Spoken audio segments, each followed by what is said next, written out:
पत्नी ने कुछ ऐसा कर दिया कि पति ने एक के बाद एक कई थप्पड़ जड़ दिए और आज तलाक, डाइवोर्स की स्थिति आ गई है। ये कंडीशन बन गई है, सिचुएशन ऐसी बन गई है। आइए जानते हैं पूरी बात क्या है। पत्नी ने न जाने किया था कि पति ने उसे एक के बाद एक कई थप्पड़ जड़ दिए।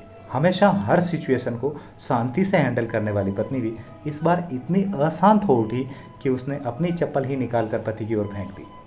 चप्पल पति के बालों को छूते हुए निकल गई। ये किस्सा यहीं खत्म हो सकता था, मगर पति ने इसे अपनी मर्दानगी का विषय बना लिया और बात बद से बदतर होती चली गई। सिचुएशन आउट ऑफ कंट्रोल हो गई।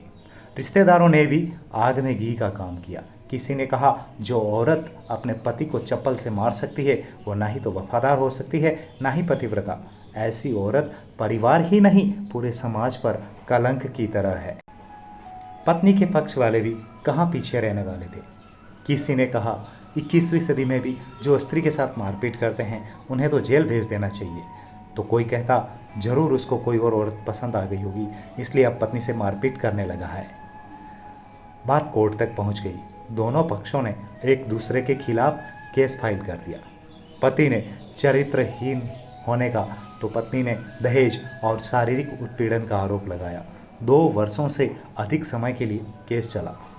इन 2 वर्षों के दौरान दोनों पति पत्नी अलग अलग रह रहे थे। इन 2 वर्षों के दौरान दोनों पक्षों के समर्थकों की संख्या कम हो गई थी। पहले जहां दोनों पक्षों में समर्थकों का समूह होता था, अब गिने चुने लोग रह गए थे।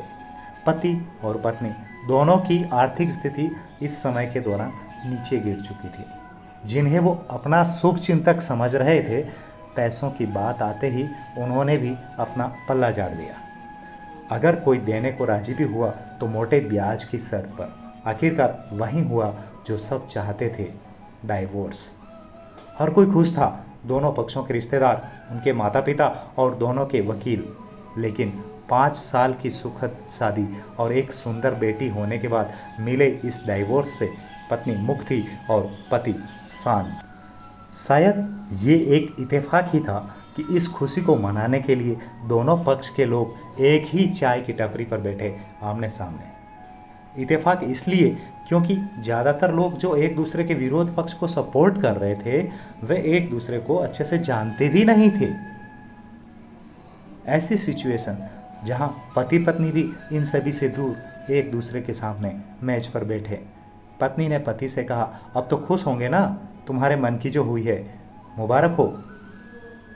पति ने कहा, तुम भी तो आज जीत गई हो, मुझसे तलाक तो तुम्हें भी मिल गया है, कॉन्ग्रेचुलेशन टू यू टू। तलाक को तुम जीत का प्रतीक समझते हो? पत्नी ने पूछा। पति चुप रहा।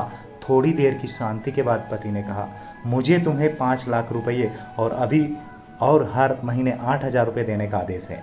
अभी मेरे पास पैसे नहीं है, इसलिए मेरा जो सिटी में फ्लैट है उसे तुम्हारे नाम कर देता हूँ।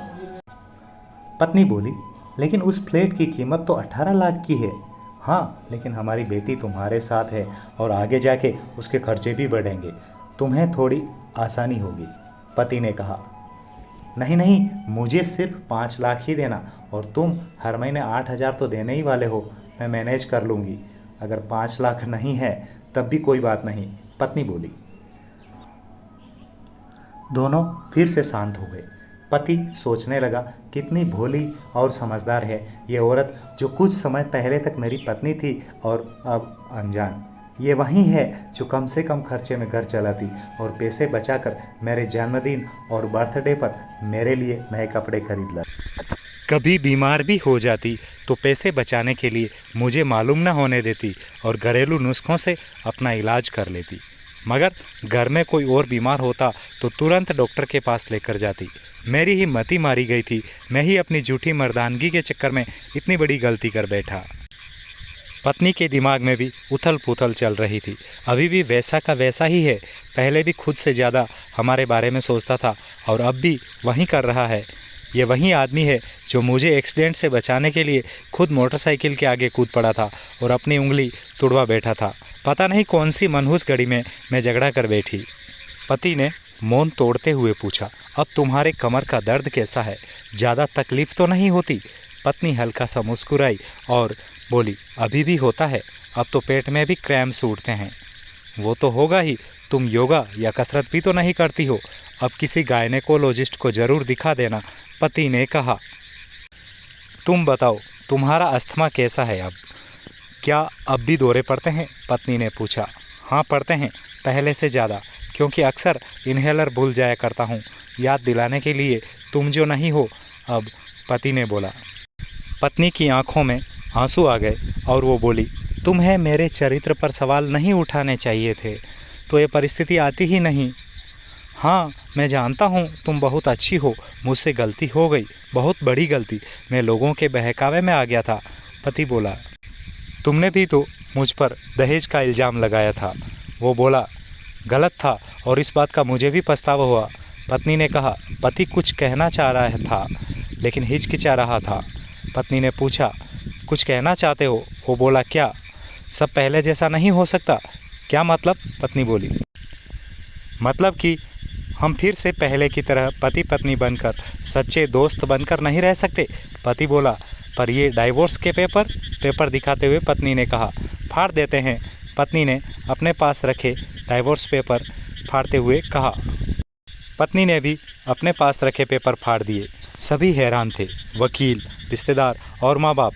पति पत्नी दोनों एक दूसरे के हाथ में हाथ पकड़े अपने घर की तरफ चले गए। मित्रों, हर परिवार में छोटी छोटी बातें होती रहती है, लेकिन छोटी बातों को लेकर बड़ा इश्यू बनाना बहुत गलत है। चैनल लाइक करें, सब्सक्राइब करें, कमेंट करें। धन्यवाद। जय हिंद।